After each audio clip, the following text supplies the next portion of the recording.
Assalamualaikum warahmatullahi wabarakatuh.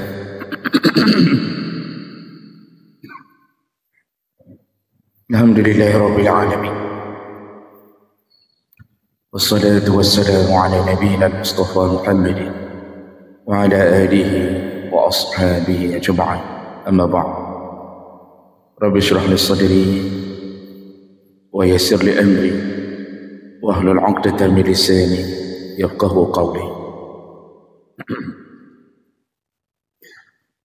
Segala puji bagi Allah, kemudian salawat dan salam kepada Rasulullah, pada keluarga dan seluruh sahabat-sahabatnya. Bapak Ibu jamaah salat subuh yang Allah muliakan insyaallah. Anjuran untuk memperbanyak sedekah dan menghindarkan diri daripada kekikiran. Hadis berikutnya dari Anas bin Malik radhiyallahu anhu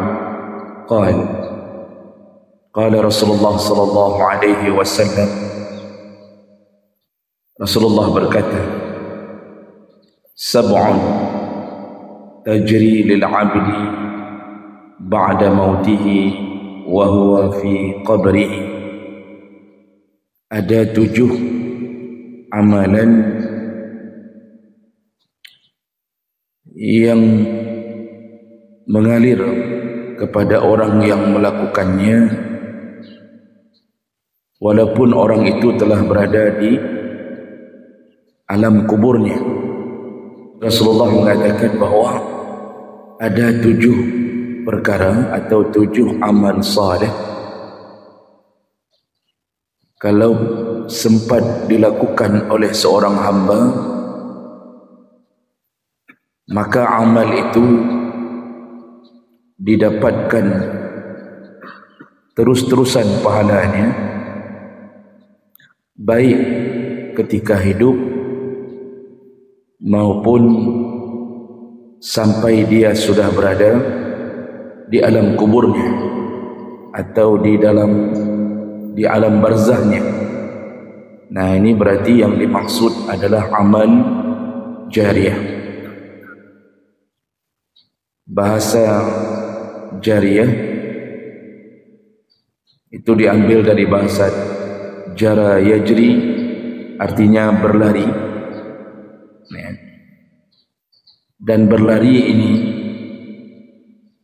menunjukkan bahawa amal yang kita lakukan itu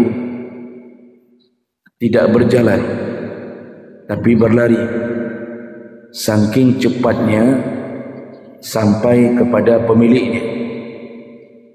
Maka tadi Nabi pun menggunakan bahasa sab'un tajri lil 'abdi. Ada 7 perkara yang berlari.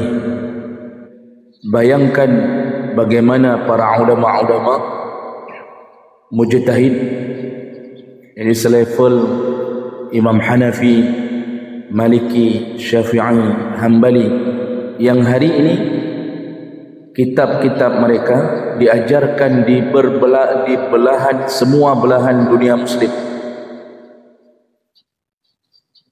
Berapa ratus juta orang yang sudah mengambil manfaat dari ilmu mereka.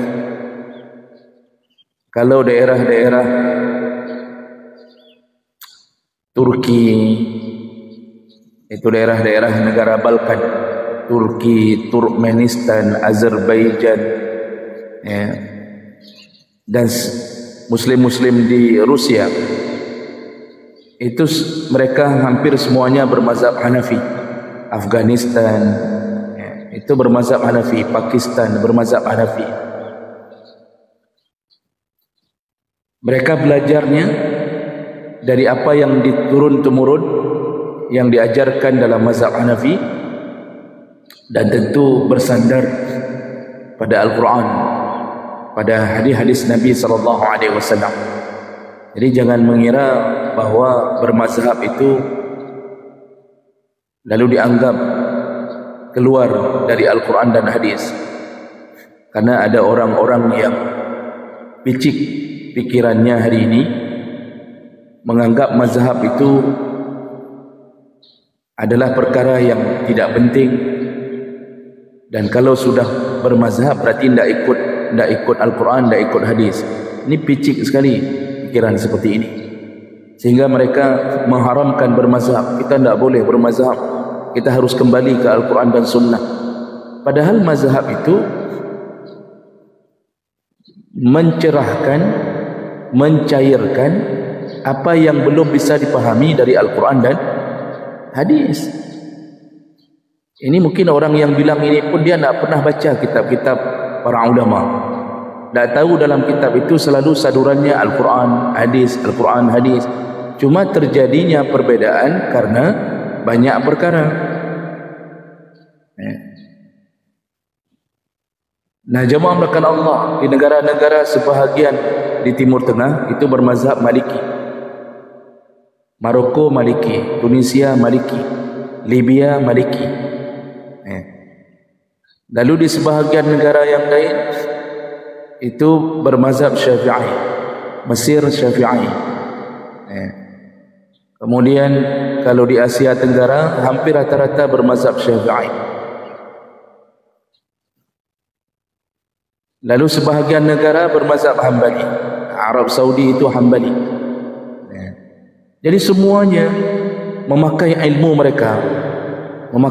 mereka untuk mengetahui maksud Al-Quran dan hadis, dan itu diajarkan turun-temurun. Sedangkan mereka semua hidup di bawah 300 Hijriah, Pak. 4 mazhab ini semuanya hidup di bawah 300 Hijriah.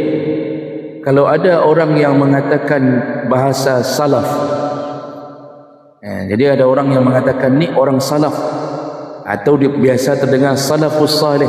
Siapa orang salaf itu? Siapa disebut kelompok salaf? Salaf itu yang hidup 300 Hijriah ke bawah, masa kenabian sampai 11 Hijriah. Itu Nabi meninggal di awal 11 Hijriah, Nabi meninggal. Lalu masa sahabat, kemudian masuk masa tabi'in. Nah, tabi'in itu dimulai dari zamannya mazhab, zamannya Imam Hanafi. Lalu kemudian terus bergulir. Imam Syafi'i itu lahir 150 Hijriah. Dan semua mereka ini masuk golongan salaf. Jadi orang-orang terdahulu yang masih mengikuti, masih murni mengikuti metode Nabi SAW. Nah, di atas 300 Hijriah itu disebut khalaf. Jadi imam-imam mazhab ini semuanya salaf. Anehnya ada yang mengatakan dirinya orang salaf tapi mengharamkan mengikut 4 mazhab karena dianggap seperti bukan salaf. Ada 4 kesimpulan dekatnya saya tak faham, Pak. Yang saya mau kasih tahu bahawa semua imam-imam mazhab ini mengajarkan ilmu dari tiang-tiang masjid dan penuh cobaan hidup. Imam Hanafi itu berapa kali ditangkap, disiksa. Kemudian Imam Syafi'i juga pernah ditangkap. Imam Malik yang aman, karena beliau tinggal di Madinah, tidak pernah keluar dari Madinah. Imam Hambali jangan ditanya, setengah hidupnya di dalam penjara, disiksa gara-gara mempertahankan Al-Quran, bahwa Al-Quran itu bukan makhluk tapi kalam Allah. Dia bahagian dari diri Allah, bukan makhluk Allah, bukan dicipta oleh Allah. Itu perjuangan Imam Hambali ketika berada di zaman Mu'tazilah. Imam Hambali ini sudah berada di zaman berkuasanya rezim Mu'tazilah. Di penjara, Pak. Demi ilmu, mempertahankan ilmu, mereka hidup dalam penjara, disiksa setiap hari. Mereka sudah meninggal. Orang yang menyiksanya tidak pernah dikenang, tidak pernah dipuja-puji, tidak diambil manfaatnya. Raja-raja yang menyuruh mereka untuk disiksa tenggelam, namanya tenggelam, tak pernah menjadi sebuah kenangan yang baik. Tapi Masya Allah, mereka ini mengajarkan ilmu sampai hari ini, Pak. dari 300 Hijriah ke bawah sampai hari ini kita masih mempelajarinya. Masih mempelajarinya. Sudah berapa tahun Pak? Sudah 1100 tahun lebih. Bayangkan sudah berapa banyak gaji pensiun yang dikirimkan ke mereka. Sudah berapa banyak murid-murid. Sudah miliaran orang mengambil manfaat dari mereka. Subhanallah. Hidup menyebarkan ilmu itu amal paling hebat. Inilah makanya semua kita Pak, kalaupun kita tidak bisa memberi ilmu itu sendiri, kita mungkin ya tidak terlalu faham tentang maksud Al-Quran, kita tidak punya ilmu mengajarkan fikih macam-macam, maka banyak jalan menuju surga. Kalau kita tidak bisa langsung mengajarkannya, bagi orang kaya sediakanlah fasilitas agar orang lain bisa mengambil manfaat dari ilmu.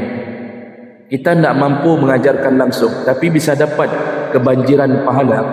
Bisa kebanjiran pahala ketika orang-orang yang menuntut ilmu itu mereka tidur di asrama yang ternyata asrama itu wakaf dari kita. Mereka bisa dapat masjid, bisa dapat musalla untuk belajar, ternyata musalla itu pun wakaf dari kita. Mereka bisa makan minum dengan tenang, ternyata itu pun hasil sedekah dan wakaf kita. Mereka menuntut ilmu dengan tenang. Jadi ini sebenarnya diraih karena tentu kita tidak sama kemampuan kita masing-masing. Makanya salah satu sahabat Imam Syafi'i, saya lupa namanya, disebut di dalam riwayat, beliau itu tidak mampu lagi belajar. Karena kalau Imam Syafi'i pintar sekali, mudah sekali menyerap pelajaran. Ini beliau ini tidak sanggup. Hafal Quran tidak sanggup. Diajarkan ilmu berulang-ulang juga tidak masuk-masuk. Akhirnya beliau mengatakan kepada temannya, yaitu Imam Syafi'i, engkau lanjutkanlah belajar, biarlah aku berdagang, mencari rezeki, dan kuniatkan setengah dari hasil rezeki yang kudapatkan kuberikan untukmu untuk melanjutkan perjuangan menuntut dan menyebarkan ilmu. Jadi begitu dia tahu diri bahawa dia tidak diberi Allah keterbatasan dalam pikiran untuk menuntut ilmu, dia langsung cari jalan lain. Jadi dia membiayai perjuangannya Imam Syafi'i untuk melanjutkan mendakwahkan ilmu. Itu sama-sama dapat pahala yang besar. Maka jemaah melakukan Allah Subhanahu wa taala, ini perkara pertama yang akan terus mengalir ke kuburan pahalanya.